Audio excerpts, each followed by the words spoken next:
আসসালামু আলাইকুম সবাইকে। ক্লিনিক্যাল ফার্মাকোলজির আজকের ক্লাসে সবাইকে স্বাগতম জানাচ্ছি। আজকে আমরা আলোচনা করতে চাই অ্যান্টিহিস্টামিন এজেন্টস সম্পর্কে। অ্যান্টিহিস্টামিন এজেন্ট সম্পর্কে কথা বলতে গেলে সবার আগে আসলে অটোমেটিকভাবে আমাদের মাথায় প্রশ্ন চলে আসবে, হিস্টামিন জিনিসটা আসলে কি এবং কেন এটার এগেইনস্টে একটা ড্রাগ আমাকে আসলে প্রোভাইড করতে হচ্ছে।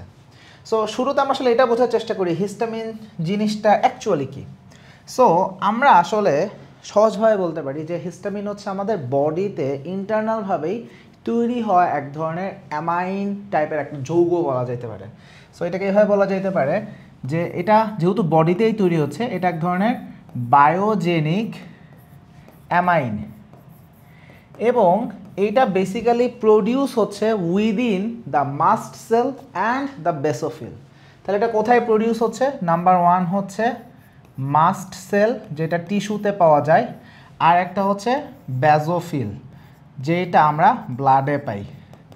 এবং এই যে মাস্ট সেল বা বেসোফিলে তাহলে এরা আসলে প্রডিউসড হয় এবং সেইখান থেকেই বিভিন্ন সময় লিবারেটেড হয়। স্পেসিফিকভাবে কখন হয় আমরা সবাই জানি যে আমাদের যে অ্যালার্জিক রিয়াকশনগুলো হয় সেই মোমেন্টে এরকম যে ইমিউনোগ্লোবিউলিন ই এগুলো দেখা যাচ্ছে মাস্ট সেল বা বেসোফিলের সাথে যখন ইন্টারাকশন করে তখন আমরা জানি যে মাস্ট সেল ডিগ্রানুলেশন হয়। তার মানে মনে করি ব্যাপারটা এরকম যে এইটা যদি একটা মাস্ট সেল হয়ে থাকে, মনে করি এটা নিউক্লিয়াস, মনে করি এখানে এরকম কিছু গ্র্যানিউল থাকে, সেই গ্র্যানিউলের মধ্যে আসলে এই বেসোফিলগুলা থাকে এবং যখন মাস্ট সেল ডিগ্রানুলেশন হয় তখন এইগুলা থেকে আসলে এগুলো রিলিজড হয়ে সার্কুলেশনে চলে আসে এবং তখন আমরা সেইটার কিছু ইফেক্ট আসলে হতে দেখি।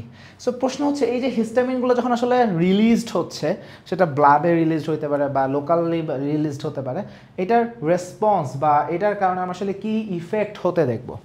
সো এটা আসলে ডিপেন্ড করছে কোন রিসেপ্টরের উপরে সেটা আসলে বাইন্ড করতেছে এবং সেই রিসেপ্টরের ফাংশন কী। যেমন হিস্টামিন যখন রিলিজড হচ্ছে এটা আসলে কাজ করে হিস্টামিন রিসেপ্টরের উপরে। তাহলে হিস্টামিন একটা লিগ্যান্ড যার নির্দিষ্ট রিসেপ্টর আছে, সেই রিসেপ্টরের নামও হিস্টামিন এবং এই হিস্টামিন রিসেপ্টর মোটা দাগে আমরা তিন রকম আমাদের বডিতে দেখি। একটা হচ্ছে H1 রিসেপ্টর, একটা হচ্ছে H2 রিসেপ্টর, আর একটা হচ্ছে H3 রিসেপ্টর। তাহলে তিন রকম রিসেপ্টর আছে এবং তিন রকম রিসেপ্টর আমরা তিন রকম রেসপন্স পাই। যেমন সাপোজ H1 রিসেপ্টর যখন এইটার সাথে যখন আমাদের হিস্টামিন বাইন্ড হচ্ছে, এই রিসেপ্টরগুলো কোথায় কোথায় আছে? যেমন একটা হচ্ছে আমাদের স্কিনে আমরা এদেরকে দেখি, বা মিউকোকিউটেনিয়াস জাংশনগুলোতে আমরা এদেরকে দেখি, আমরা এদেরকে আমাদের জিআইটি ট্র্যাক্টে দেখি, বা আমাদের রেসপাইরেটরি ট্র্যাক্ট সেখানে আমরা আসলে এদেরকে দেখতে পাই। সো মোটা দাগে এরকম বেশ কিছু লোকেশনে আমরা আসলে এদেরকে প্রেজেন্ট দেখি। যখন H1 রিসেপ্টরের সাথে হিস্টামিন অ্যাটাচড হচ্ছে তখন এটার রেসপন্স আমরা কী হতে দেখি। যেমন আমাদের ওইখানে কিছু ব্লাড ভেসেলও আমরা পাবো। সো ব্লাড ভেসেলও বলি। সো মনে করি যে ব্লাড ভেসেলের উপরে যখন এটা কাজ করে তখন ভ্যাসোডাইলেশন হয়। সো ভ্যাসোডাইলেশন হলে রিলি স্বাভাবিকভাবে সেখানে একটু ব্লাড ফ্লো আমাদের বেশি মনে হবে। সো এরাইথেমা ফর্মেশন হবে। সো আমরা এখানে কি দেখব? এরাইথেমা, কারণ ভ্যাসোডাইলেশন হচ্ছে। তাহলে একটা পেলাম এরাইথেমা ফর ভ্যাসোডাইলেশন। আমরা মিউকোকিউটেনিয়াস জাংশনে হিস্টামিন ফাংশনের কারণে আমরা আসলে ইচিং হইতে দেখব। সো আমরা এখানে দেখব ইচিং হচ্ছে। আমরা স্কিনের এখানে দেখব যে আলটিমেটলি স্কিনটা একটু রেডিশ হয়ে গেছে, এখানে ভ্যাসোডাইলেশন হচ্ছে, সো একটু এডেমা ফর্মেশন হয়। সো ওই জায়গাগুলোতে আমরা তাহলে এডেমা দেখব এবং আরেকটা কি দেখব? রেডনেস বা এরাইথেমা। সো রেডনেস বা এরাইথেমা পাচ্ছি, এগুলো পাচ্ছি। জিআইটি ইফেক্ট আমরা কি দেখি? আমরা দেখি যে আমাদের একটু ইন্টেস্টাইন এখানে কন্ট্রাকশনের মতো অনেকটা হয়। সো ইন্টেস্টিনাল এখানে আমরা আসলে কন্ট্রাকশন হতে দেখবো, যেটা আসলে আলটিমেটলি পেরিস্টালসিসকে প্রমোট করে। সহজ কথা, it will promote the peristalsis. Respiratory tract, এখানে আমরা দেখি যে আমাদের কফ রিফ্লেক্স অনেকটা অ্যাক্টিভেটেড হয়ে যায়, যার জন্য কফিং হয়। সো সেইটার জন্য আমরা আসলে কফ হতে দেখবো। তাহলে এই ইফেক্টগুলো তখন হবে যখন H1 রিসেপ্টরের উপরে হিস্টামিনটা কাজ করবে। যদি H2 রিসেপ্টরের উপরে হিস্টামিন ফাংশন করে তখন আমরা কি রেজাল্ট পাবো? তখন আমরা দেখি যে এটা আসলে আমাদের যে স্টোমাক স্টোমাকে যে আমাদের প্যারাইটাল সেল আছে সেইখানে কাজ করে এবং প্যারাইটাল সেলের উপর ফাংশন করে। আলটিমেট নেট রেজাল্ট হচ্ছে এটা আমাদের অ্যাসিড সিক্রেশনকে টু সাম এক্সটেন্ট আমরা এটাকে বলতে পারি যে আসলে কন্ট্রোল করে। সো অ্যাসিড সিক্রেশন হবে। আবার H3 রিসেপ্টর, এটা আমরা আসলে ব্রেইনে দেখি এবং H3 রিসেপ্টর যেটা করে আমাদের স্লিপের এগেনস্টে যে জেগে থাকার ব্যাপারটা এটাকে আসলে প্রমোট করে। সো এরকম ফাংশন আমরা আসলে হতে দেখি। তাহলে হিস্টামিন এক ধরনের এন্ডোজেনাস লিগ্যান্ড হিসেবে আমরা এটাকে আইডেন্টিফাই করতে পারি, যেটা ডিফারেন্ট লোকেশনে ডিফারেন্ট সাইটে ডিফারেন্ট রিসেপ্টরের উপরে ফাংশন করলে এই ধরনের রেসপন্স আমরা আসলে হতে দেখি।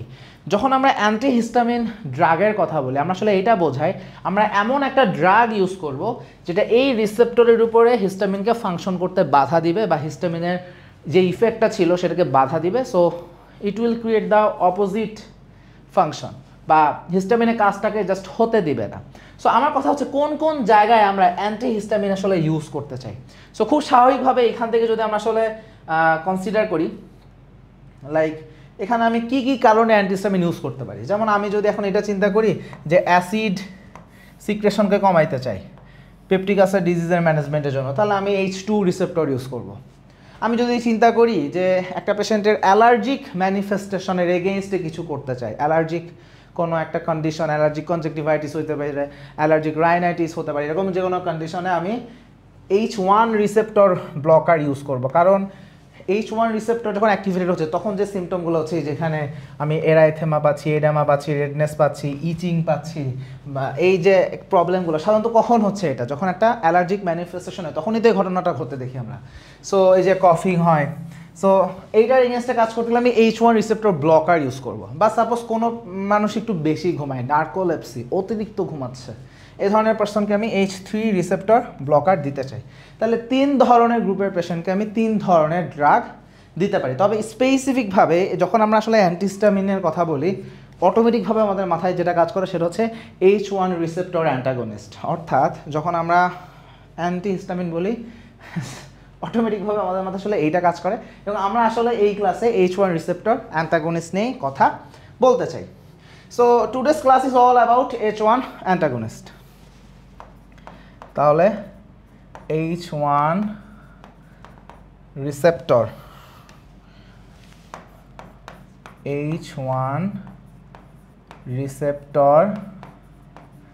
অ্যান্টাগনিস্ট। যখন রিসেপ্টর অ্যান্টাগনিস্ট তখন আসলে এক্স্যাক্টলি এটা কি মিন করে, এটা যেটাকে মিন করে সেটা হচ্ছে মনে করি এটা হচ্ছে একটা সেল, মনে করি এখানে একটা রিসেপ্টর আছে, এটা হচ্ছে আমার হিস্টামিন রিসেপ্টর, বা মনে করি এটা হচ্ছে H1 রিসেপ্টর। সো এখন নর্মালি এখানে কি হওয়ার কথা ছিল, এখানে আমাদের হিস্টামিন লিগ্যান্ডটা এটার সাথে যুক্ত হওয়ার কথা ছিল এবং সেইটার কারণে আমরা ওই পার্টিকুলার রেসপন্সগুলো এক্সপেক্ট করতেছিলাম। যখন আমি একটা H1 রিসেপ্টর অ্যান্টাগনিস্টকে ইউজ করব তখন যেটা হবে এই হিস্টামিন এখানে আসার আগেই ড্রাগ এখানে চলে আসবে এবং ড্রাগ এই জায়গাটা অকুপাই করে রাখবে। সো ড্রাগ নিজে রিসেপ্টরের সাথে বাইন্ড করলো এবং এই ড্রাগটা হিস্টামিন অরিজিনাল যে লিগ্যান্ড ছিল সেটাকে রিসেপ্টরের সাথে অ্যাটাচড হইতে দিল না। এই যে না দেওয়ার ব্যাপারটা, এটা কি কম্পিটিশন হচ্ছে না, যে তুমি যাবা সামনে না আমি যাবো এবং সে কম্পিটিশনে এই ড্রাগ জিতে গেল, এটাই হচ্ছে আমাদের কম্পিটিটিভ একটা অ্যান্টাগনিস্ট আমরা বলতে পারি। এবং এই জায়গাটায় তখন কি হবে, হিস্টামিন বাইন্ড করার কারণে যে ইফেক্টগুলো হওয়ার কথা ছিল সেটা আসলে হতে পারবে না। সো বেসিক মেকানিজম আসলে এটা। তাহলে এই মেকানিজমে আলটিমেটলি তাহলে আমরা কখন একটা ড্রাগ ইউজ করতে চাই, যখন কোনো একটা পার্সন আমাদের কাছে অ্যালার্জিক ম্যানিফেস্টেশন নিয়ে আসবে। অ্যালার্জিক ম্যানিফেস্টেশন সেটা হতে পারে অ্যালার্জিক রাইনাইটিস, সেটা হতে পারে অ্যালার্জিক রাইনাইটিস, সেটা হতে পারে অ্যালার্জিক কনজাংটিভাইটিস, অ্যালার্জিক কনজাংটিভাইটিস, বা সেটা আদার অ্যালার্জিক যে কোনো ম্যানিফেস্টেশন হতে পারে।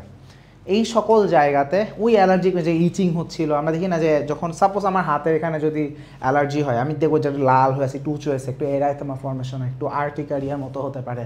সো এই ধরনের যে কোনো কন্ডিশনসে আমরা তখন এই অ্যালার্জিক কন্ডিশনটাকে রিভার্স করার জন্য বা সিমটমটাকে ম্যানেজ করার জন্য তখন আমরা আসলে অ্যান্টিহিস্টামিন এজেন্ট আসলে দিতে পারি। সো অ্যান্টিহিস্টামিন এজেন্ট যখন আমরা আসলে দিতে পারি, আমাদের সামনে কি কি ধরনের ড্রাগ আছে? মোটামুটিভাবে অ্যান্টিহিস্টামিন ড্রাগগুলোকে আমরা খুব সহজভাবে দুইটা জেনারেশনে ভাগ করতে পারি, 2 জেনারেশন। একটা হচ্ছে ফার্স্ট জেনারেশন অ্যান্টিহিস্টামিন, একটা হচ্ছে ফার্স্ট জেনারেশন অ্যান্টিহিস্টামিন, আর একটা হচ্ছে second generation antihistamine. First generation antihistamine এবং সেকেন্ড জেনারেশন অ্যান্টিহিস্টামিন দুটার মধ্যে আসলে কিছু মেজর পার্থক্যের জায়গা আছে। যদি আমাকে জিজ্ঞাসা করা হয় যে অ্যান্টিহিস্টামিন যেই মূল রোলটা ছিল, এই জায়গাটা সবচেয়ে বেটার ইফেক্টিভিটি বা ইফেক্টিভ রেজাল্ট আমরা আসলে কোথায় পাই? উত্তর হচ্ছে ফার্স্ট জেন।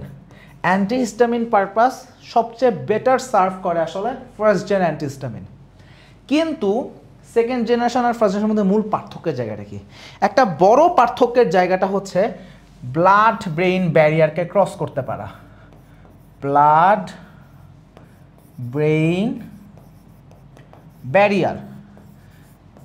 আমাদের যেই ফার্স্ট জেনারেশন যেই অ্যান্টিহিস্টামিন এজেন্টগুলো আছে, এরা আসলে ব্লাড ব্রেইন ব্যারিয়ারকে ক্রস করতে পারে এবং তারা সরাসরিভাবে আমাদের ব্রেইন টিস্যু বা ব্রেইন প্যারেনকাইমাতে ঢুকতে পারে। যখন তারা ব্লাড ব্রেইন ব্যারিয়ারকে ক্রস করে এবং তারা ব্রেইন টিস্যুর উপর ফাংশন করতে পারে, সেখান থেকে আমরা একটা ইফেক্ট হতে দেখি। সেই ইফেক্টটা কি? সেই ইফেক্টটা হচ্ছে এই পার্সনগুলোর মধ্যে ড্রাউজিনেস দেখা যায়। ড্রাউজিনেস, বা আরও স্পেসিফিকভাবে আরও সুন্দরভাবে বললে বলবো যে sedation. It will create sedation. তাহলে H1 receptor in the brain সেটা যদি অ্যাক্টিভেটেড হয়, it will cause sedation. So আমরা যখন ফার্স্ট জেনারেশন অ্যান্টিহিস্টামিন দিই, সেটা যখন ব্লাড ব্রেইন ব্যারিয়ারকে ক্রস করতে পারে, সেটার কারণে সিডেশন হয়, একটু ঘুম ঘুম ভাব আসে। সো অনেক সময় ঘুমায়ও যায়। আমার মনে আছে আমি যখন থার্ড ইয়ার বা ফোর্থ ইয়ারে পড়ি, একদিন আমার প্রচণ্ড ঠান্ডা লাগছে। আমি ফার্স্ট জেনারেশন অ্যান্টিহিস্টামিন খেয়ে কলেজে গেছি, মানে ফোর্থ ইয়ার বা থার্ড ইয়ারে পড়ার সময়, এবং আমি লাইব্রেরি থেকে টানা 2 ঘন্টা ঘুমিয়েছিলাম। প্রচণ্ড ঘুম আসলো। কেন ঘুম আসতেছিল আমি ওই মোমেন্টে বুঝতে পারি নাই, বাট যখন আমি আসলে পড়ছি পরে বুঝতে পারছিলাম যে ইট ওয়াজ দ্য রিজন। সো খুব ভালো রকমের সিডেশন হয়। এখন এই যে সিডেশন হয়, এটাই একমাত্র সমস্যা না, আরও কিছু সমস্যা আছে। আর কি কি সমস্যা? সেটা হচ্ছে এই ড্রাগগুলা যে শুধুমাত্র অ্যান্টিহিস্টামিন রোল প্লে করে তা না, বরং এই ড্রাগগুলা এর সাথে আরও কিছু এক্সট্রা ফাংশন দেখাইতে পারে। সেই এক্সট্রা ফাংশনগুলো কি কি? একটা হচ্ছে এদের অ্যান্টি ইমেটিক রোল আছে। অ্যান্টি ইমেটিক রোল আছে। এটা আসলে একদিক দিয়ে ভালো। এটা আসলে একদিক দিয়ে ভালো যে অ্যান্টি এমিটিক এজেন্ট হিসেবে এদেরকে আমরা ইউজ করতে পারি স্পেসিফিকভাবে মোশন সিকনেস, অথবা আরেকটা কন্ডিশন বলা যেতে পারে যে মর্নিং সিকনেস, যেটা প্রেগনেন্ট লেডিদেরকে দেখা যায়। In fact first trimester in pregnancy, সেইখানে অ্যান্টি এমেটিক এজেন্ট হিসেবে আসলে অনডানসেট্রন, মেটোক্লোপ্রোমাইড এইগুলা ফার্স্ট লাইন এজেন্ট না। In case of pregnancy first ট্রাইমেস্টারে যেই আমরা যে নসিয়া বা ভমিটিং হতে দেখি, সেখানে কিন্তু আসলে ফার্স্ট জেনারেশন অ্যান্টিহিস্টামিনই first line agent. So anti emetic role আছে ফার্স্ট জেনারেশন অ্যান্টিহিস্টামিনের, এবং সেটা কেন যে জিআইটির উপরে তারা কাজ করে। সো এটা একটা ভালো রোল, কিন্তু আরেকটা ঝামেলা আছে। সেটা হচ্ছে ফার্স্ট জেনারেশন অ্যান্টিহিস্টামিন এদের কিছু অ্যান্টিকোলিনার্জিক প্রপার্টিজ আছে।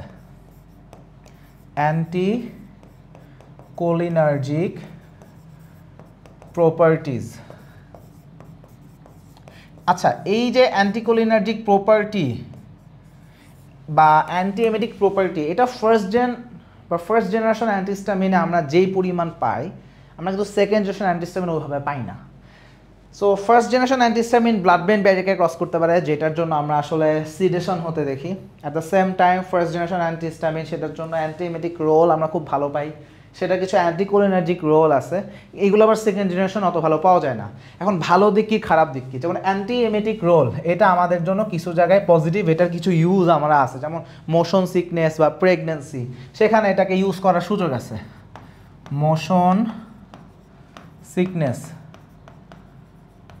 বা প্রেগনেন্সি, এইসব জায়গায় এটাকে আমরা টু সাম এক্সটেন্ট ইউজ করি। ইনফ্যাক্ট প্রেগনেন্সিতে ফার্স্ট ট্রাইমেস্টারে যে আমরা হাইপারএমেসিস গ্র্যাভিডেরাম হতে দেখি, অ্যান্টিএমেটিক এজেন্ট হিসেবে সেখানে ফার্স্ট জেনারেশন অ্যান্টিহিস্টামিনই ইউজ করা হয়। বাট এই অ্যান্টিকোলিনার্জিক প্রপার্টিজ এইটা আসলে একটা রিয়েল প্রবলেম। রিয়েল প্রবলেম কিভাবে, এই অ্যান্টিকোলিনার্জিক প্রপার্টিজের কারণে কি কি সাইড ইফেক্ট পাবো। এক নম্বরে যে সাইড ইফেক্ট আমরা পাই সেটা হচ্ছে ব্লার্ড ভিশন। কেন ব্লার্ড ভিশন হচ্ছে? বিকজ অ্যাকোমোডেশনটা ঠিকমতো হয় না, সো কাছের জিনিস দূরের জিনিস দেখার সময় আমাদের চোখ কিন্তু আসলে অ্যাডজাস্ট হয়, পিউপিলটা অ্যাডজাস্টেড হয়, অ্যাকোমোডেশন হয়, সে অ্যাকোমোডেশনটা আসলে ঠিকমতো হয় না, দ্যাটস ওয়াই ব্লার্ড ভিশন একটা প্রবলেম। আর একটা প্রবলেম কি, dry mouth. Actually first generation antihistamine যদি কেউ ইউজ করে they will find dry mouth, তাদের মনে হবে যে মুখ শুকায় যাচ্ছে। তোমরা সরি, যদি পেশেন্টদেরকে আসলে খোঁজ নেওয়া হয়, এটা আসলে আমি নিজেও ফিল করছি। So dry mouth is another problem. Third problem হচ্ছে ইউরিনারি রিটেনশন।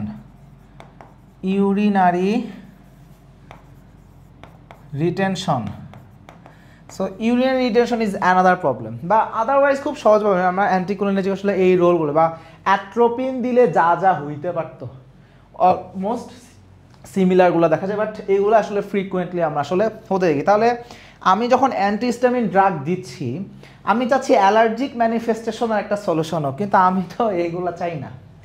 বা সিডেশন কিছু জায়গায় হয়তো বা চাইবো, কিছু জায়গায় চাইবো না। যেমন কোন কোন জায়গায় সিডেশন আমি আসলে এক্সপেক্ট করব, কিছু পার্সন আছে যারা রাতের বেলা ঘুমাইতে পারতেছে না চুলকানির জন্য, লাইক তাদের একটা অ্যালার্জি কোনো একটা ম্যানিফেস্টেশন, তাদের হয়তো কোনো একটা ডার্মাটাইটিস বা কোনো একটা কন্ডিশন আছে যেখানে অ্যান্টিহিস্টামিন দেওয়া উচিত এবং তারা রাতে ঘুমাইতে পারতেছে না এই প্রবলেমের কারণে।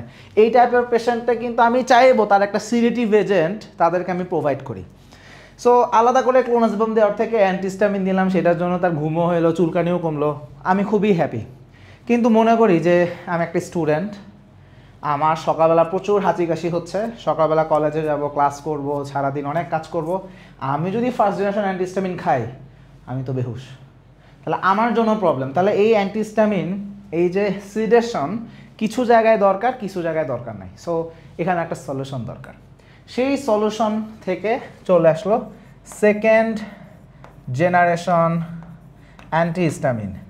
যেই সেকেন্ড জেনারেশন অ্যান্টিহিস্টামিনের মূল বৈশিষ্ট্য তারা আমাদের এই যে ব্লাড ব্রেইন ব্যারিয়ার সেটাকে ক্রস করতে পারে না। তাহলে এই টাইপের যে ড্রাগগুলো আছে সেটা আসলে ব্লাড ব্রেইন ব্যারিয়ারকে ক্রস করতে পারে না, সো ওই সিডেশনটা হবে না। এবং অ্যাকচুয়ালি এই যে অ্যান্টিএমেটিক রোল বলি বা এই যে অ্যান্টিকোলিনার্জিক যে প্রপার্টিসগুলো বলি, এগুলাও আসলে এখানে ওইভাবে আমরা পাই না। সো অ্যান্টিকোলিনার্জিক প্রপার্টিস না থাকাটাও আসলে আমাদের ফেভারে আসে। সো এই জায়গা থেকে সেকেন্ড জেনারেশন অ্যান্টিহিস্টামিন একটু বেটার হয়ে যাচ্ছে। সো আমরা আসলে এই জায়গা থেকে যখন কোনো একটা পেশেন্টকে কোন অ্যান্টিহিস্টামিন দিব সেই জায়গাতে যখন কনসিডার করি, আমরা আসলে এই মানে ফেনোমেনাগুলো দেখি যে আমার কোনটা দরকার, আমি কি সিডেশন চাচ্ছি নাকি সিডেশন চাচ্ছি না। সিডেশন চাইলে ফার্স্ট জেনারেশন, সিডেশন না চাইলে সেকেন্ড জেনারেশন।